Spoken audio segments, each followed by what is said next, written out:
All right, everybody, welcome back to the layout. So this is going to be another layout update. And on this update, I'm going to talk about glues, and more specifically, the glues that I use and that work for me. So in addition to that, I'm going to show you a couple of different tools I have that I've been using on the layout, and also something that I'm going to be using in the next day to make some templates. And then we're going to do a couple box openings, or actually one box opening of some new rolling stock for the layout. So let's get started on some of the glues that I use on the layout. Now, you've probably seen some of the videos I've been publishing about some of the projects that I've been working on, whether it's a craftsman kit build or a how-to. But I want to show you the glues that I use on this layout and my projects that have proven to be successful for me. Now, I'm sure that everyone has their own specific glue or their own go-to glue that they use, which is fine. If it works for you, continue to use it. But this little update is just on the stuff that I use that has been proven to be very successful. So one of the things that we're going to be working on shortly here is obviously our backdrops. So we want to make sure that obviously the backdrop sticks to the skyboard. And the stuff I'm using for that and the backdrops that I'm referring to are the ones right there with all the tanks in the background.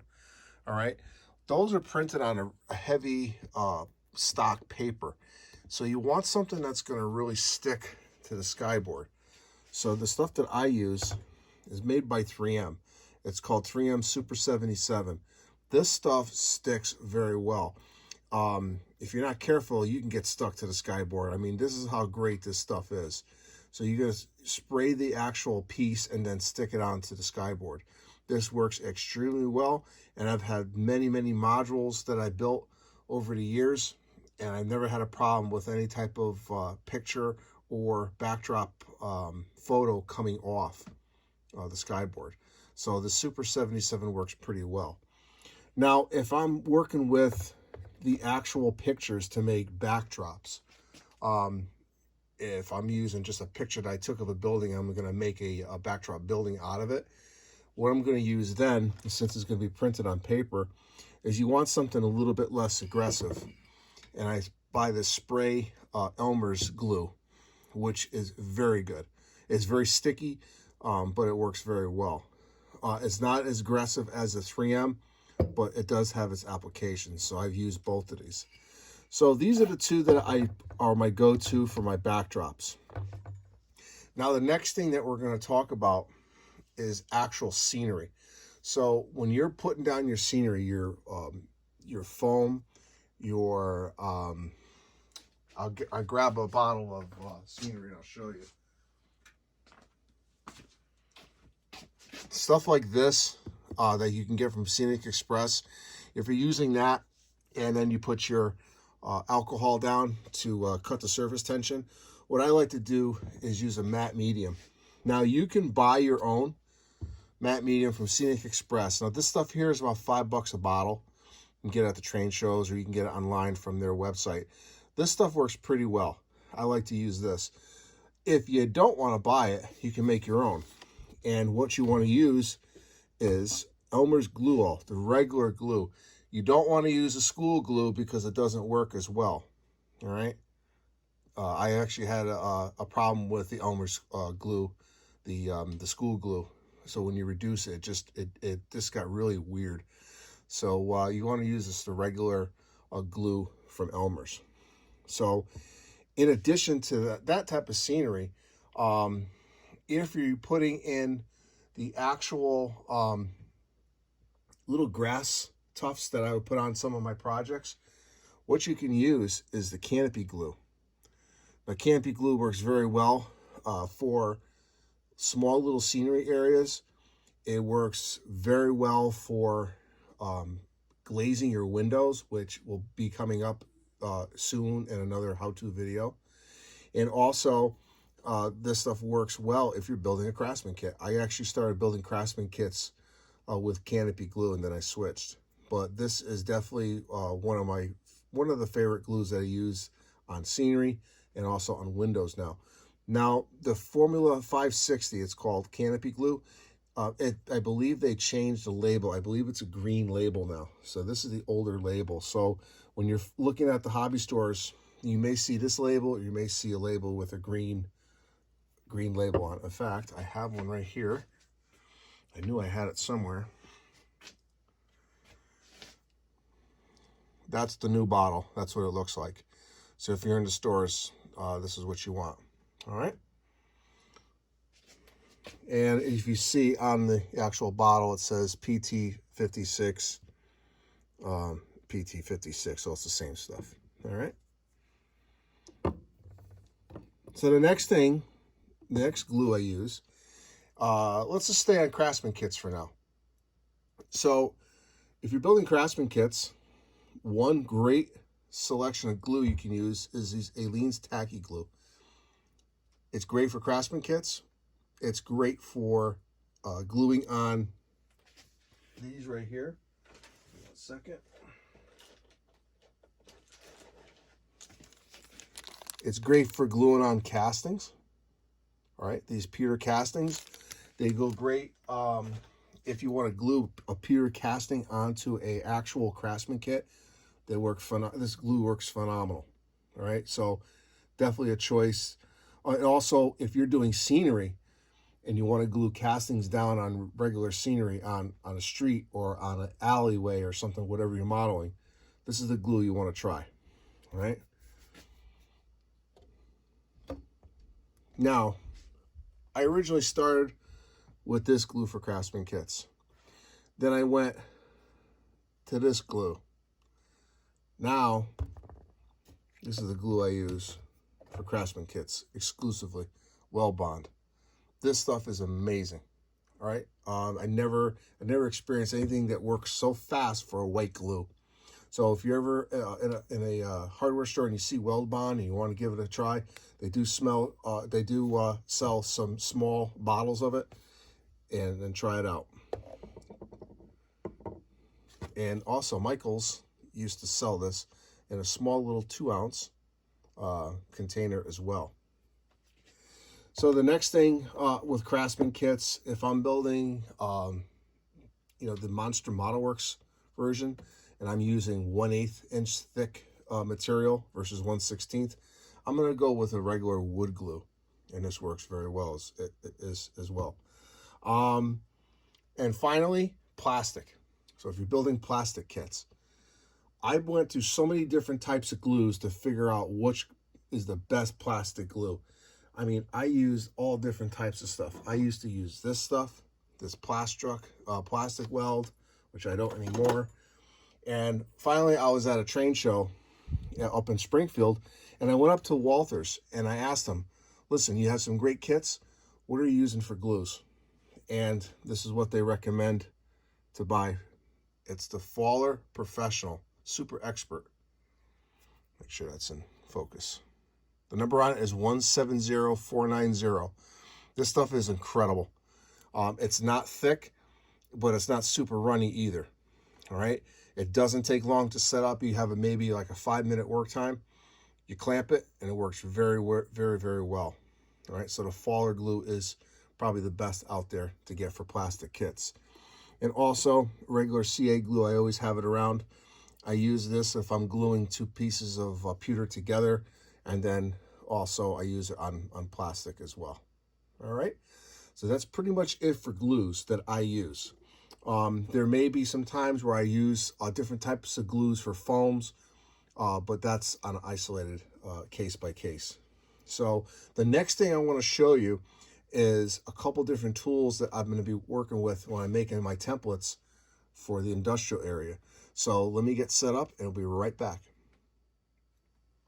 All right, so with some of the templates that I'm making, we're going to be cutting out cardboard and using blades and everything else. So one thing that you have to be careful of is actually cutting yourself with a blade. And one of the things I saw that Micromark sells are these squares, these straight edges. All right, and what's nice about them, I'm going to angle the camera down. All right, let me get a blade, and I'll show you how they work.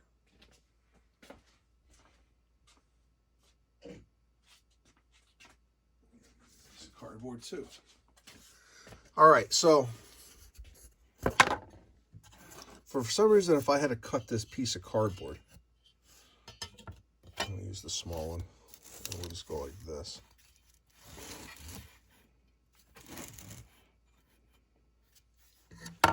So normally, I would use a metal ruler like this. But the problem with this is when you're cutting, if you slip, you're going to cut your fingers. All right? The great thing about this is, so if you want to cut it right here, let me switch my angle here.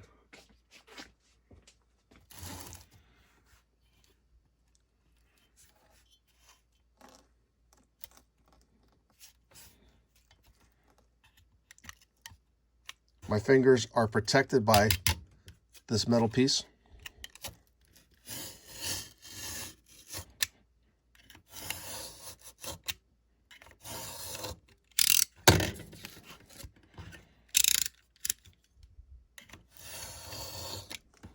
There we go.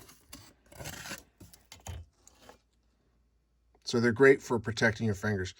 I have the small one, and I also have the larger one, which I use a lot, believe it or not. When you're making templates for your buildings and stuff, these come in handy when you're cutting cardboard. All right, so if you're making templates, this might be a consideration for you. I've been using these things for years, and I love them. So you can get them on Micromark, and I'll put a link in the description. And finally, the last tool I want to show you, if you're doing operations on your layout, a lot of modelers use the skewers that you can get.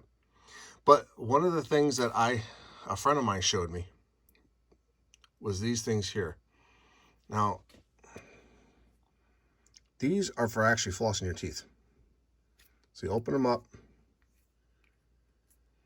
and they have a little bristle. But what's neat about this bristle, it's a perfect uncoupling tool. Let's head over to Bell Dock, and I'll show you how it works. All right, so over in Bell Dock, so if you have a couple cars here that are coupled and you want to uncouple them, there's nothing wrong with using a skewer. So if you're using skewers and it works for you, stay with it. This is just an option, so you're not knocking off detail and things like that. You just gently stick the flossing tool in between the couplers, and it pops it. We'll do the next car over here too.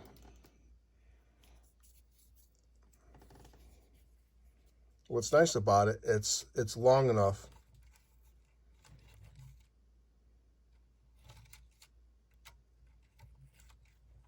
there you go. Let's do this one too.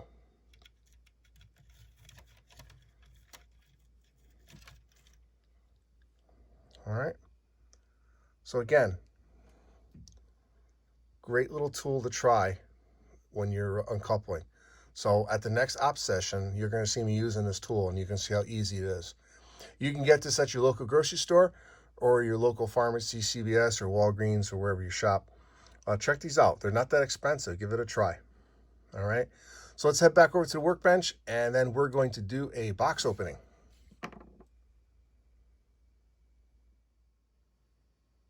All right, so let's take a look at a couple new arrivals for the layout. And you're going to see these in action on Friday after the layout update. And the first one is a 50-foot box car, and it's a Norfolk Southern, number 1311.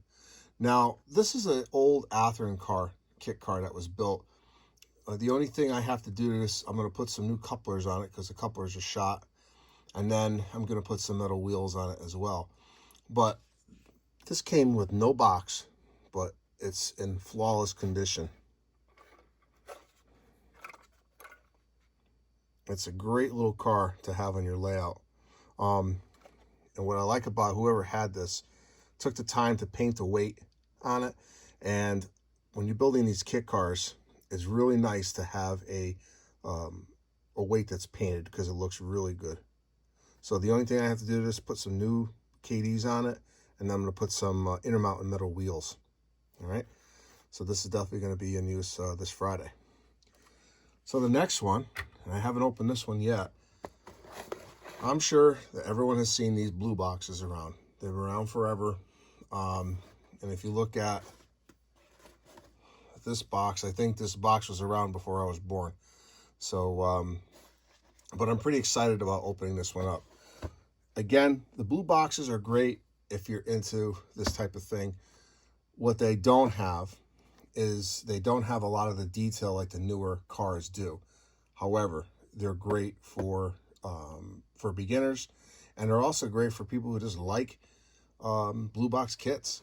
What's nice about these is that they're still inexpensive, but I'm noticing the last couple of years the prices have really been rising on these little kits. So normally you can get them for $5 or $6, but now I'm starting to see them 15, 20 bucks, and then some of the rare ones they're going for even more.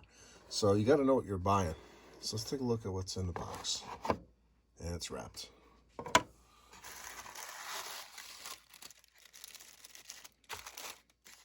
So of course, the original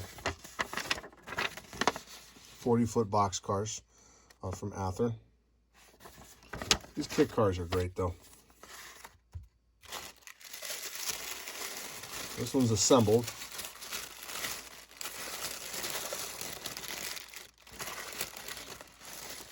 And it's going to need a little love here. So, it's a Frisco car. Okay. It's going to have the regular old hook horn couplers. I'm going to switch those out and put some KDs. I'm going to take off these plastic wheels and put some intermountains. And you can see this one here wasn't painted. So eventually I'll paint this, but not right now. All right. So if you notice the difference between both cars, and see how much nicer this Norfolk Southern one looks that's painted. So I'm pretty happy with this one. It's in great, I mean, this thing is in great shape. This thing is perfect. A lot of the times when you buy them, these little footsteps here are broken, but this one is pretty much brand new. So we'll get this one going on the layout. So this Friday, have another layout update coming out, and these two cars will be part of the op session along with the tank car, so you'll see those going. And yeah, that's pretty much it for this layout update. So I'm still in the process of making those templates for the industrial area. Those will be ready to go, and I got a lot of stuff ready for Friday for the layout update on Friday. So be sure to watch that. That will be coming out Friday around 5 o'clock. So thanks for watching this layout update.